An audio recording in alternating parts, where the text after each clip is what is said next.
Welcome to Crawford Podcasting Network, another episode of Down in the Blocks with a former Wolverine pivot man, number 45, CY Chris Young, out of Detroit Catholic Central. We are giddy this morning. 2 straight wins for the Wolverines. Good Lord. I didn't see this at the rack happening last night, did you? No, God, Wolverines win no. 58-45. Yeah. I just, especially the way the game started. You saw how much energy that Rutgers had and the 13-3. Yeah, 13-3, and the 1-3 that we had dug was highly contested, and then we just kept jacking and not doing anything on defense, and it's like, oh shit, this is gonna be one of those games where it's just we just get our teeth kicked in. Yes. And all of a sudden, man, Michigan just turned on the defense and kicked up the offense, and man, they had a 9-0 run, they had an 8-0 run. Yep. It was amazing. Double for Hunter Dickinson. But Doug McDaniel, in his backcourt, the BT, Big Ten Network. I'm kind of getting irritated with the Big Ten. Andy Katz has pissed me off. I mean, you guys, Michigan, no love, none. Zip all you Badger. I don't like you. Okay? But the thing about it is, they were talking about backcourts, and they weren't even in the top 5. Doug McDaniel and Kobe Buffkin. Mm-hmm. At least next year, number 1 backcourt in the Big Ten. I would say number one and possibly number 1 or number 2. I mean, Purdue's backcourt. I mean, Smith and Lawyer. I mean, that's a hell of a backcourt but it's a different. Look so good lately. It's a different type of backcourt. You know, and where we saw Doug at the beginning of the year when he was coming off the bench and not playing a whole lot to where he is now. I mean, you'd have thought this guy's a rising senior as opposed to a true freshman. Well, yeah, and I talked to him last week post game at Michigan State. I asked him that question about, do you feel like a freshman? He says, no way. Yeah, I mean, the coaches don't look at him that way. His teammates don't look at him that way. And he played almost 39 minutes against Michigan State. Yep. And I'm looking at it right now. He how played many minutes almost did he have last night? 37-47 and 1 turnover. 1 turnover. That's okay, he didn't have a bunch of assists. Yeah, but he had 5 steals. 5 freaking steals. And he probably got his hand on 4 or 5 other passes that he didn't come up with that he deflected to somebody else. The other thing about when Michigan, I've noticed another thing. When Michigan is 10 turnovers or less, they're at 10. Yeah. They tend to win games. Yeah. So if they can control that and not be in the 14 to 16 category. Yes. That was good. They also out-rebounded Rutgers, which is a great defensive team in the half court. Yes.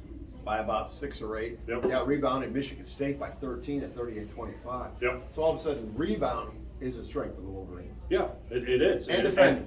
And defending. And we've been really hard on T. Will all year. He was out with a bruised knee for a couple games and stuff like that. And all of a sudden the dude comes back with a vengeance and ends up with 10 boards. It's like he was in the middle of every single play. Every time the ball went up, it was either Hunter getting it or it was T. Will getting it. Okay. It was unbelievable. I like full transparency. I like self-deprecation. So we're going to go back to halftime of the Michigan State game. We're hanging out at my fraternity brother KB's suite. Yep. I go up there, I walk in, I see CY. We kind of meet there at halftime and break it down, if you will, and some other guys. I go, Michigan's down like 3. Yep. I go, and not playing well.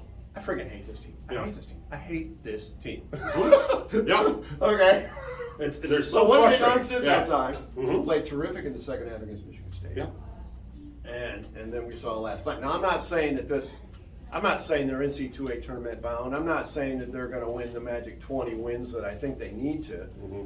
But they're improving. I have hope for next year because I think there's going to be some retention. I don't think Kobe's going to go out early. I think Jet is going to go out early. I really think that. And you know what? Maybe, addition by subtraction. Yeah. It's been that way since last 2 games. Yeah, it really has been. And this team is one of the most frustrating Michigan teams that I've watched in a long time because you don't know what you're going to get from them. And then all of a sudden, the last 5-10 minutes of the game last night, the last 5 minutes of the Michigan State game, all of a sudden they turn on their defense and their offense is clicking and they're moving the ball and it's like, okay, what's the difference? Well, the biggest difference is, Terrence Reed is playing with Hunter Dickinson. And they're out there chewing up all kinds of space on defense. Terrence Reed, at the end of that game last night against Rutgers, he's hedging out to half court and just pestering that little guard. Yeah.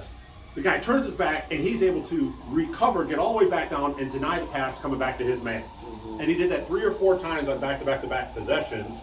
And then he's down there on the offensive end, and he's a freshman. He's got a lot to learn about how to be a post player in the Big Ten and how to score in the Big Ten. But he's always in the right position. He's got great footwork. He's got great hands.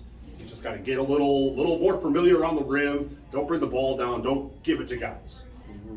But the pairing of Hunter and Terrence Reed, I mean, it's great. And I don't know that there's another team in the country that can match up side for side and pound for pound with those two guys when they're on the floor and when they're playing the way they played at the end of the state game and last night. Yeah, Chris Young, Tom Crawford here, Crawford Podcasting Network, down in the blocks with former Wolverine Chris Young. Okay, so in fairness, when I made that declarative statement at halftime Michigan State game, keep in mind that was one game removed from that horrific lack of effort in Madison against one of the worst 357th ranked rebounding teams. Yes. And they got out rebounded offensively 14-8. Yeah. And like when I talk to you and other former Michigan players, it's like, hey, that's about effort or lack thereof. Yep. So, but since the Michigan State game, particularly at halftime, that effort has been there, rebounding wise, and defensive. Yes. So that they can keep this cooking. Yeah.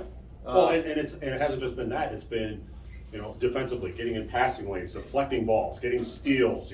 Cheddar tried to take a couple charges last night. Yeah. He didn't get them. The one that he tried to take, I thought was a legit charge, but he's still moving a little bit. But they're trying to do those little things that will win you games coming down the stretch and will get you into the tournament if you continue to do them. But so far this year, we've seen this team, they lose to Central Michigan. Then all of a sudden they come back and they just beat the tar out of Maryland. It's like, this is the team we should see. Yeah. Well, and then they played then they beat Penn State. And they beat Penn State, and then they kind of went back to the way they were. Yeah. So it's like, okay, what team are we going to see on Sunday against Wisconsin? Is it going to be the team that we saw the whole second half against Rutgers, or is it going to be the Central Michigan? I will be shocked if they don't play hard and play well against Wisconsin. It's the big challenge going to Champaign and Bloomington on the last weekend. Yes. Now that's the test. Now, like we said before, and we're talking to our listener, Jeremy over here, our guest we have here. That's right. Special guest, about what's going to be required